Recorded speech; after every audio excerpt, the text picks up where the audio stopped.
Good morning. Happy Friday, everybody. Welcome back to another episode of the Daily Move Podcast, South Jersey Spotlight Edition. As always, I am Coach Daley, joined by my right-hand man, Coach Move here. It's Friday morning. You know we go quick here in the Daily Move Podcast, South Jersey Spotlight Edition. Thank you for everybody who tuned in to our show on Tuesday night, who listened on Wednesday, who listened to our show yesterday. Coach, I had a lot of fun doing that show yesterday. I really liked that segment at the end, the heads or tails, and talking about, our preferences. I think we got to do more of that, and it brings a little comedic relief and a little bit of lighter side of football after a little bit of a heavier show on Tuesday nights. I'm in. We got to come up with a longer list. That was good stuff. Yeah, that was good stuff, man. And again, we got South Jersey Spotlight today. We take the weekend off, but if you're following us on socials, we always have new stuff coming out, new content coming out on social media daily. And Monday, we're going to be joined by Coach Mike McEwen for our Coach's Corner episode. Mike McEwen, the head coach at Collingswood High School, also the head girls basketball coach at Collingswood High School, probably the mastermind behind the Battle at the Beach. And now he's got his own thing going on that we're going to talk about on Monday. So really looking forward to that conversation with Coach McEwen. But you know what time it is. We're going to get into it today. We're going to take an in-depth look at our players to watch here for the Liberty Division and the Memorial Division. Now, this Memorial Division did very well on social media with their views and stuff like that. So I'm expecting much of the same out of these guys when we talk about them here. So as always, if you like what we're saying, make sure you go out there and follow, like, subscribe, comment, share. If you clip our stuff up, that's fine. If you want to post it on your stuff, just shoot us a little tag, whether you tag the show or use the hashtag DailyMovePod. We appreciate it, and we're able to get that stuff on our airwaves as well. But we're diving right into it. First up, we got the Liberty Division players to watch, and we're going to start with a big man from Bridgeton, the Bridgeton Bulldogs down there, Jaden Barnett.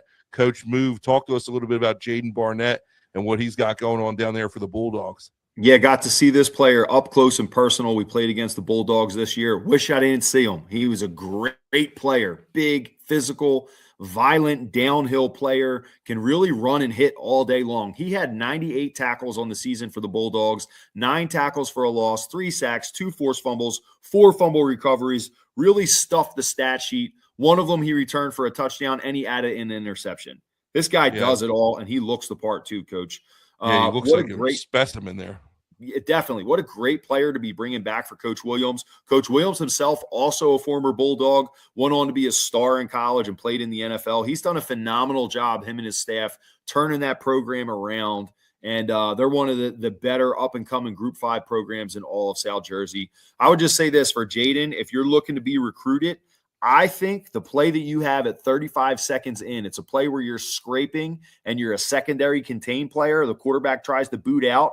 You close the gap and bring them down pretty violently. I think that play should be moved up, man. I think that's a really eye-grabbing play that you make that I think should be like a top play on your huddle, but a good film to watch, Coach.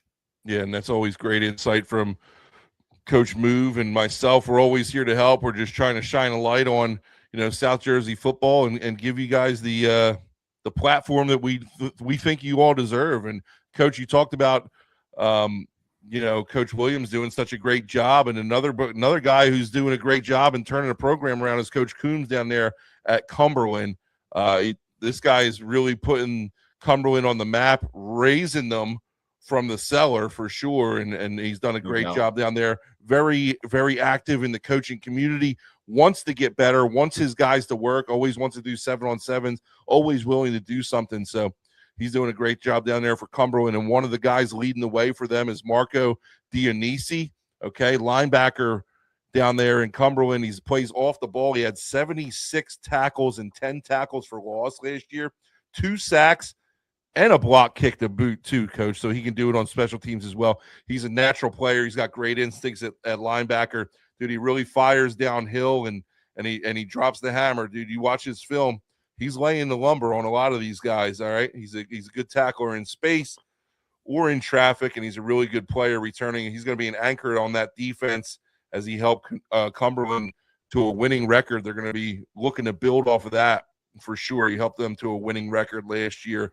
That's Marco Dionisi getting it done down there for the Colts, I believe, right? That's what the Colts. Yep, and Coach, that's a good point when you talk about Coach and what he's been able to do at Cumberland. I know when I was coaching in college, that was one of my more favorite stops, just getting to sit there and talk with Coach and pick his brain and talk about the things he was trying to do with his program. Fast forward a few years later, they're kicking down the door to be a playoff team, and he's done a remarkable job there.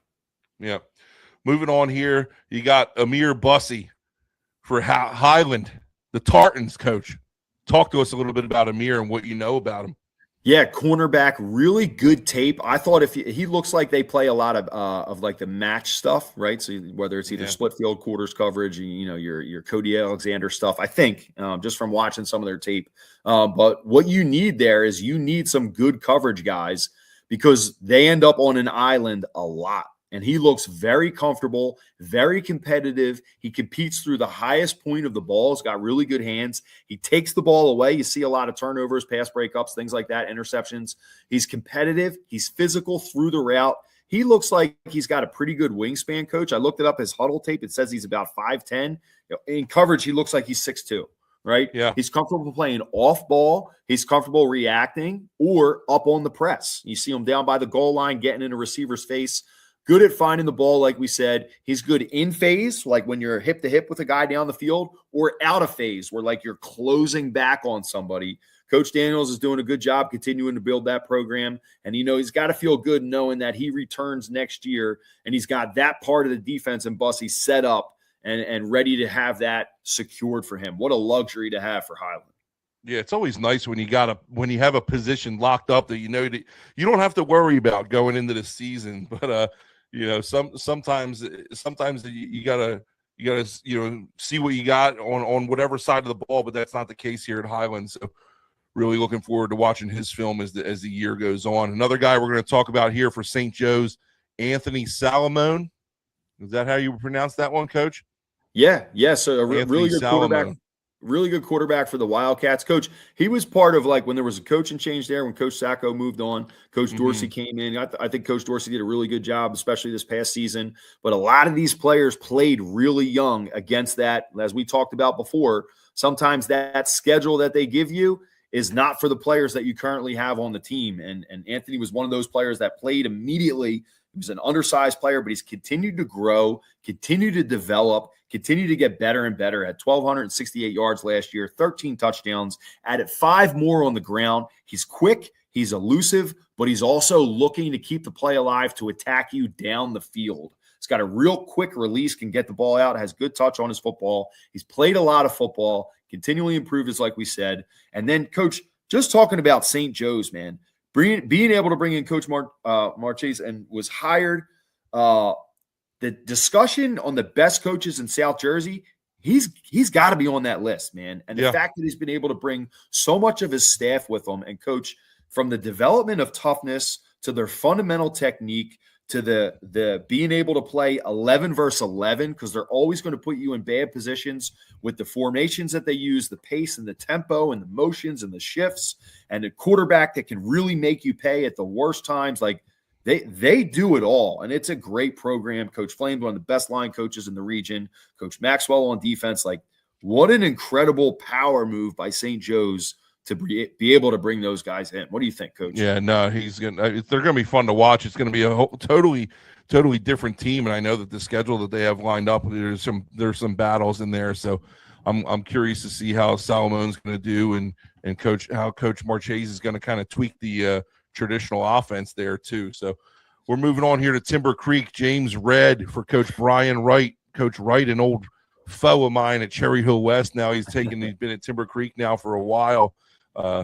Big fan of Coach Wright and what he's doing over there at Timber Creek. But James Redd, one of the top returning tacklers in the state from last year. Redd was one of the leaders in the state with 127 tackles, 7 tackles for loss, 3 sacks. Coach, anytime you get a player in high school that's got over 100 tackles, dude, they're all the only person you see when you watch this team's film making tackles is that player. So that's what Redd had. And dude, he's a physical downhill runner.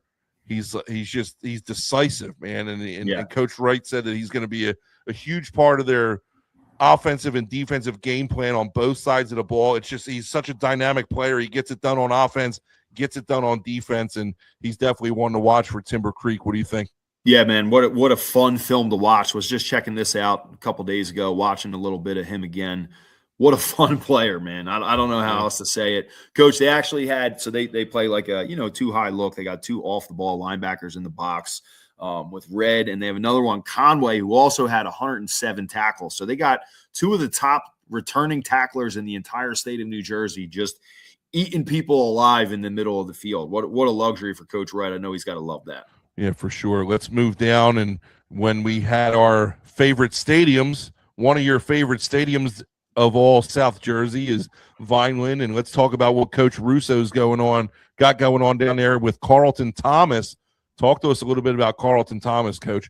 Yeah, a tough player. He's their leading rusher last season is returning, and we talked about that. When you have these key positions locked up, it really makes things easy for you, especially from a starting point of knowing, hey, I can count on this. This guy has been through these battles already. He's also one of their top returning tacklers. He had over 420 yards rushing last year, over 4 touchdowns. Defensively, 45 tackles, 2 tackles for a loss, 2 forced fumbles. Really good player as Coach Russo comes back into the helm. Coach Russo before, when he had helped lead the Fighting Clan, he had led them to their program's first playoff win in program history. So the guy knows how to win there. Yeah. And now he's back in the fold, and we know going to continue to build them as well. Yeah, he's definitely he's going to have that program where it needs to be, and he runs a tight ship down there, that's for sure. And he said he's going to have those guys in line. But hey, we're going to move on to a division that you're kind of familiar with. I think we got a couple familiar faces here. It's the Memorial Division. We're going to start things off down at Absegami. We talked to a former Absegami great in Coach Isgro earlier last week, and now we're talking about another Absegami player to watch here. It's Aiden Savage. Talk to us a little bit, and I'm probably going to deflect to you a little bit more on this division just because you're more familiar with a lot of these guys.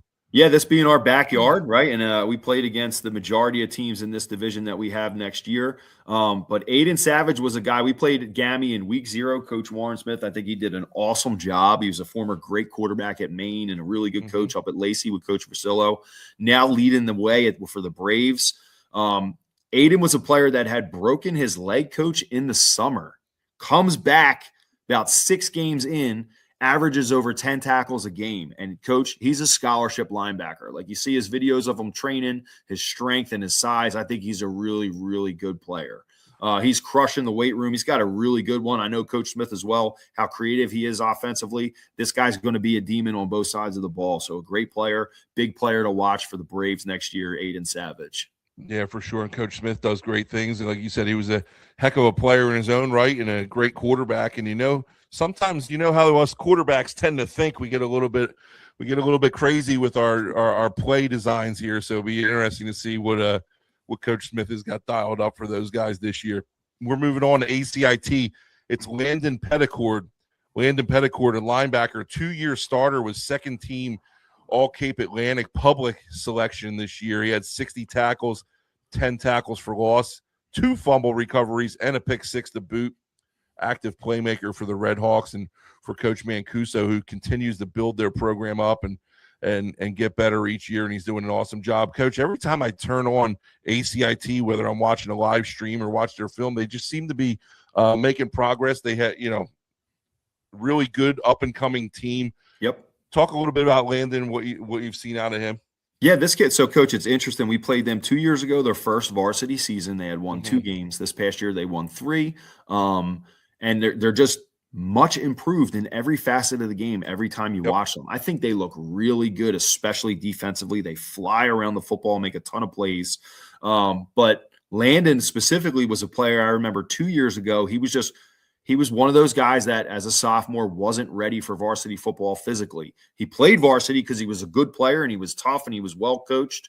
But then you see what he looks like now as a junior.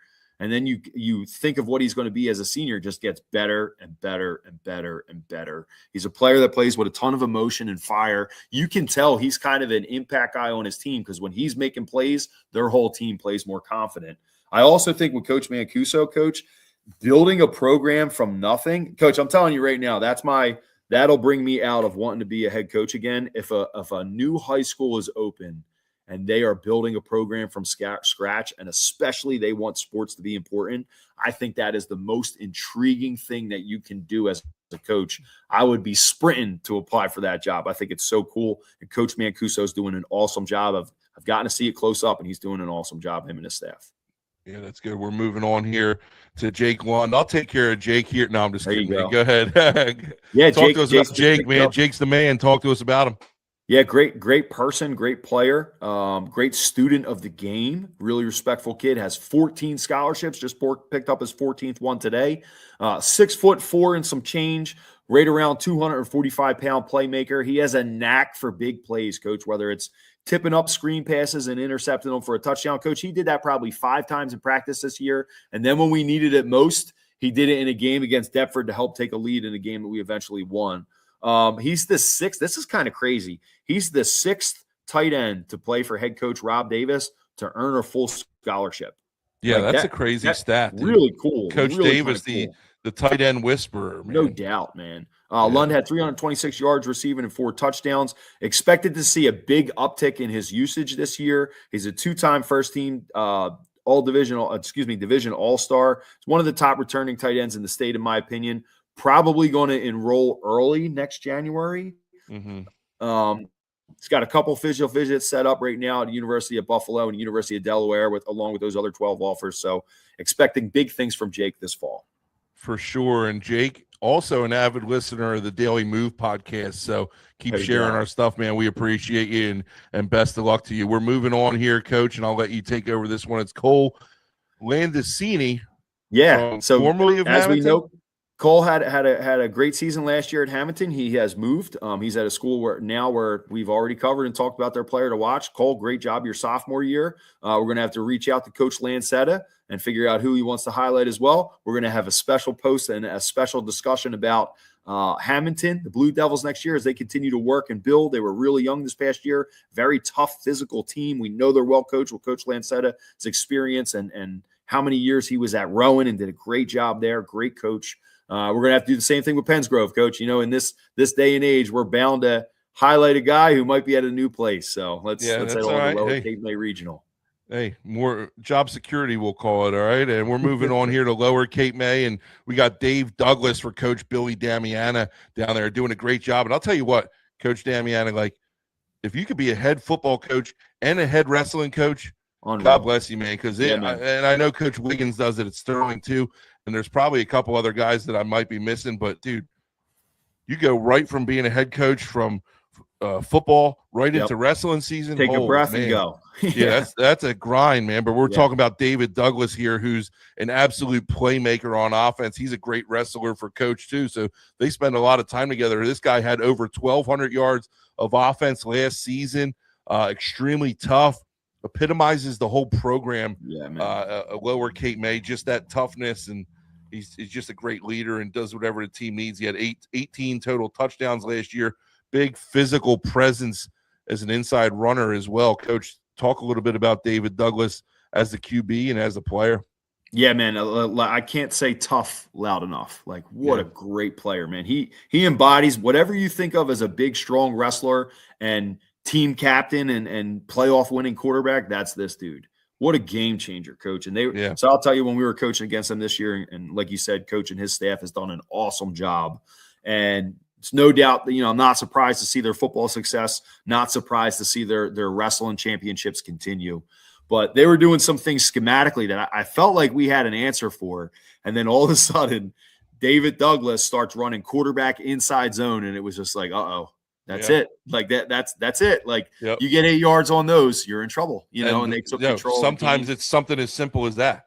Yeah. Something as simple as an inside zone and a playmaker being exactly what he is and being a playmaker, so. Yeah. And, awesome. For Lower, had a historic season last year, winning their first playoff game in program history, winning another division championship, just doing an awesome job, man. And I think it's a testament to them, tip the cap to them. Say what's up to their athletic director, Coach Danzy, as well. He always did an awesome job in the weight room down there. Coach, their weight room is probably the best weight room that no one realizes outside of of Yeah. Cape May County.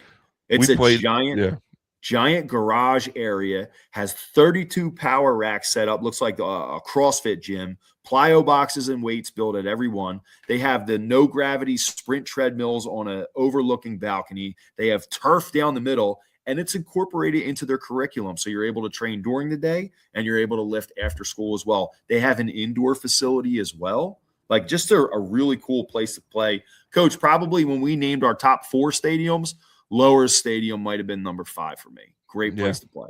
We played there a couple years ago at Gateway. We got our friggin' heads smacked. But what a beautiful stadium. And beautiful. I didn't like how long it took to walk from the locker room to the field, though. That was not great. Yeah. How about the light show? I like that. Yeah. You know, well, we didn't. We played in the daytime. So. Oh, okay. And I didn't like how windy it was, but you get that. You're probably used to that being down the shore. Yeah, man. You're surrounded by water on 3 sides. Yeah. We're moving on. Zane Forrest, Oakcrest. Good one. Started as a quarterback as a freshman, had over 1,300 yards passing, 14 touchdowns for the Falcons. Also a standout basketball player, where he was the Falcons' leading scorer this year with multiple games over 20 points. Dad was a Division I wide receiver. Brother's currently playing at JMU. Zane is poised for a big future. He's got the lineage. He's got the bloodlines. He's got the talent down there at Oakcrest. Did you get to see Zane close up or what? Yeah, I got to watch them this past year during their opening game at Battle at the Beach. Again, you see I don't know, Coach, 14, 15 at the oldest? Yeah. Freshmen step into the quarterback position. You played that position. You know the amount of things on that player's shoulder. And for him to have over 1,300 yards, 14 touchdowns. And, Coach, sometimes, you watch the NFL and they throw a young guy in who's not ready yet, and he's almost 1-to-1 touchdowns to turnovers. Coach, he was over 10 more touchdowns than interceptions. I put huge weight in the touchdown to interception ratio, Coach. I do it with my players. I do it when I'm doing commentary. If you're turning the ball over, I don't care really how many touchdowns you're throwing, man. If you're throwing, Brett Favre was notorious for that. 20, and you know what, Coach? 40 and 25. Yeah, and Zane is not doing it. He's taking care of the football. So what a huge upside, a big future, and like we said, starring on the hardwood as well as a really good basketball player. We know he's going to be a problem moving forward. Yeah, that's awesome stuff, and they got a good one down there at Oakcrest. And, hey, that's going to wrap it up for this episode of the Daily Move Podcast South Jersey Spotlight. We took a look at the Liberty Division and the Memorial Division. Next week, we'll come back on Friday with, what do we got? National Division and probably maybe Royal. We haven't announced the next division yet, so Coach. We'll see. I'll tell you, we need a couple coaches to get back to me. All right, coaches to get back to you. Let us know, or your order might get shuffled around a little bit. You guys see, man, we ain't. This is nothing but great exposure for your program for the kids. Man. If myself or Coach Move reaches out to you, man, please just hit us back and just give us a player that you want us to watch. So we appreciate you guys listening. As always, thank you, and like, comment, share, whatever it might be, and join us on Monday when we got Coach Mike McEwen on the Coach's Corner episode of the Daily Move Podcast. Have a good weekend, everybody. Coach, what do you got for them? You know it, baby. Find a way to win. Find a way to win. We'll see you guys on Monday.